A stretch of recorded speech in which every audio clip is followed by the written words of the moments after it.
Hegel ایک idealist فلسفر تھا۔ Hegel وہ فلسفر ہے کہ جس نے فکر انسانی پر بہت سے اثرات مرتب کیے۔ خاص طور پر ہیگل نے ویسٹ میں اٹھنے والی جتنی بھی تحریکیں ہیں ان کے تمام بانیوں کو بہت حد تک متاثر کیا۔ ہیگل کے تھیوری آف ڈائلیکٹکزم کو ایز اٹ کارل مارکس نے لیا۔ اس کے علاوہ جتنی سوشل مومنٹس ہیں ان کے پیچھے ہیگل کی فکر کار فرما ہے۔ ہیگل بنیادی طور پر ایک جرمن فلسفر تھا جو کہ 1770 میں جرمنی میں پیدا ہوا اور 1831 میں اس کی وفات ہوئی۔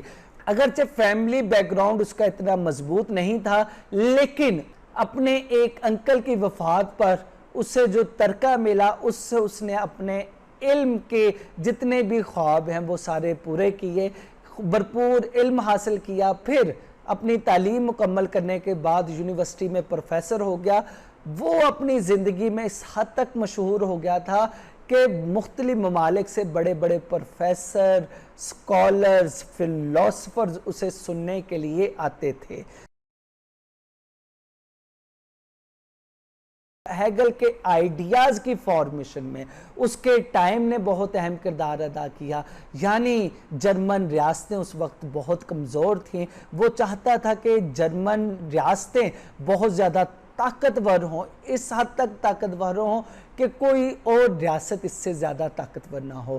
پھر وہ پلیٹو سے متاثر ہوا، ارسطوٹل سے متاثر ہوا، جان لاک سے متاثر ہوا، روسو سے متاثر ہوا۔ اس کی فلسفی آف ہسٹری بک اس کی پولیٹیکل آئیڈیاز کی بہت بڑی ماخذ ہے۔ آئیے اب ہم دیکھتے ہیں ہیگل کے پولیٹیکل آئیڈیاز کیا کیا ہیں۔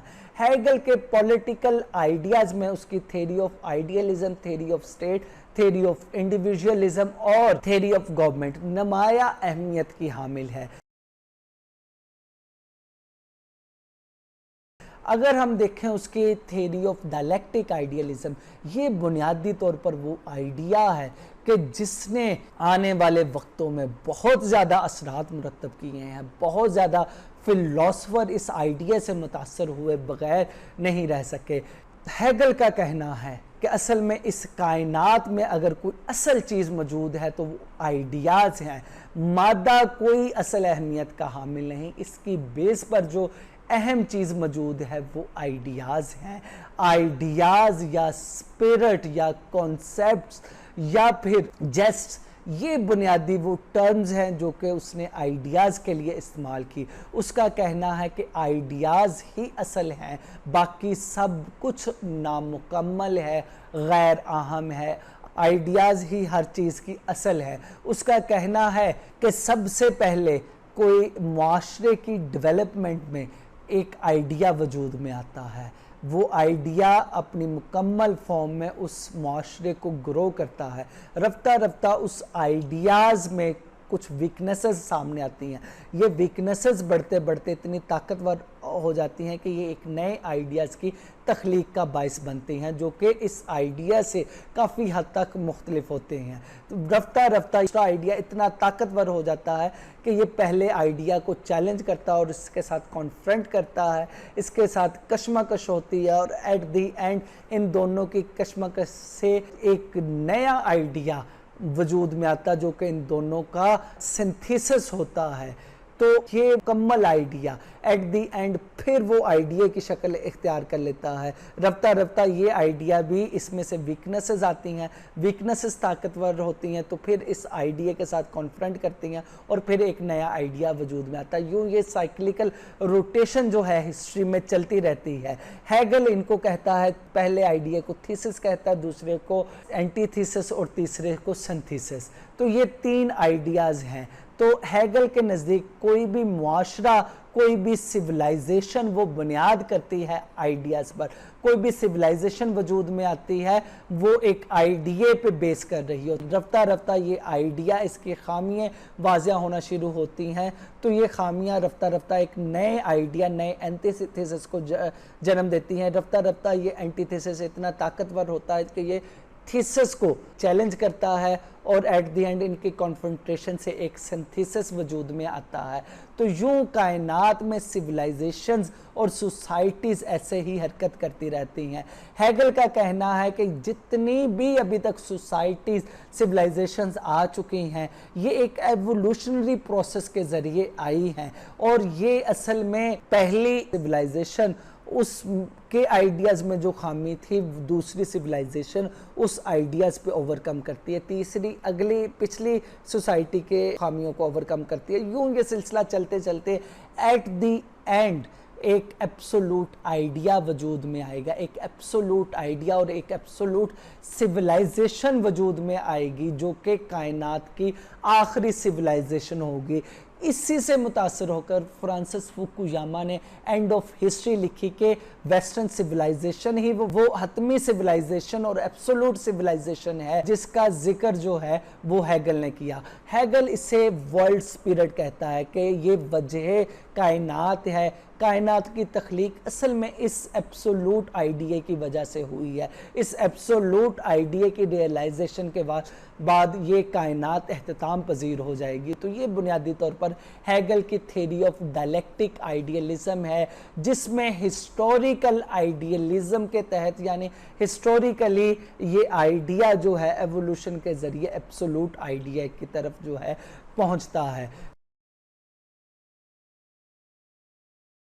फिर हेगल हमें अपनी थ्योरी ऑफ स्टेट देता है।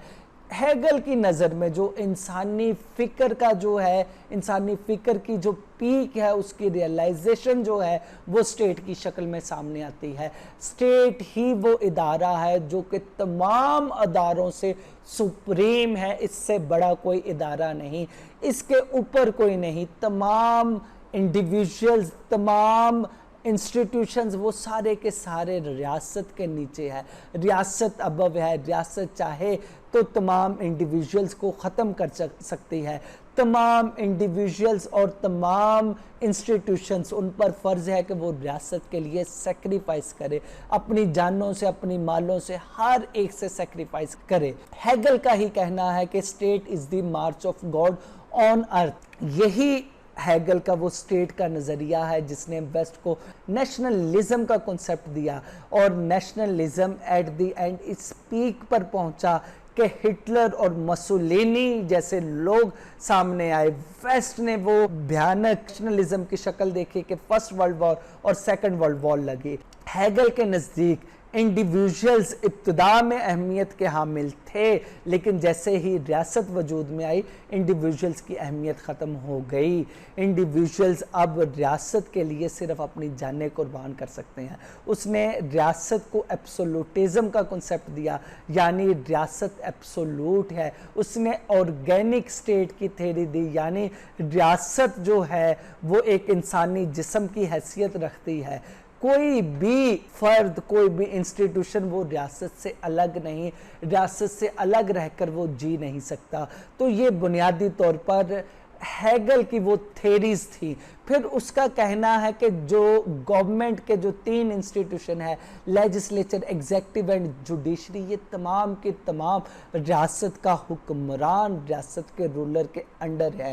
रियासत का रूलर जो है इनको अपनी मर्जी के मुताबिक चला सकता है। ये 3 के 3 इदारे जो हैं रियासत के रूलर के अंडर हैं। बुनियादी तौर पर इसी से वेस्टर्न नेशनलिज्म का कॉन्सेप्ट लिया, इसी से उसने एब्सोल्यूटिज्म का कॉन्सेप्ट लिया। यूरोपियन रियासतें जो हैं वो हेगल से मुतासर होकर इन रियासतों को उन्होंने खुदा का दर्जा दिया। यही वजह है कि इकबाल ने इन रियासतों के बारे में, इन रियासती नज़रियात के बारे में कहा है कि इन ताज़ा खुदाओं में नया वतन है, जो पैरहन इसका है वो मज़हब का कफन है, कि मज़हब की जगह, खुदा की जगह वेस्ट ने रियासत को दे दी। और यही वजह है कि दुनिया ने फर्स्ट वर्ल्ड वॉर और सेकंड वर्ल्ड वॉर देखी। दोस्तों, वो लोग जिन्होंने पहली बार मेरा चैनल विजिट किया है उनको मैं बताता जाऊं, इस चैनल पे आपको CSS, PMS, UPSC और दीगर कम्पिटिटिव इम्तिहानात की तैयारी के लिए तमाम इम्पोर्टेंट लेक्चर्स दस्तयाब हैं। इसके साथ साथ political science, international relations, world constitutions, world history, Indo पाक हिस्ट्री और करंट अफेयर से मुतल्लिका लेक्चर्स भी अवेलेबल हैं। आप और आपके दोस्त इस चैनल से फ़ायदा उठा सकते हैं और किसी भी तरह की रहनुमाई के लिए हमारी खिदमात हासिल कर सकते हैं। ये बुनियादी तौर पर हेगल के आइडियाज़ थे जिनसे पूरा वेस्ट मुतासर हुआ, मार्क्स मुतासर हुआ, फ्योरबाख मुतासर हुआ, एंजल्स मुतासर हुआ, फुकुयामा मुतासर हुआ और जितनी भी वेस्ट में सोशल मूवमेंट्स उठी हैं, कैपिटलिस्ट मूवमेंट उठी हैं, उनके पीछे हमें कहीं ना कहीं ज़ाहरी तौर पर, बातनी तौर पर हेगल के आइडियाज़ कार फरमा नज़र आते हैं।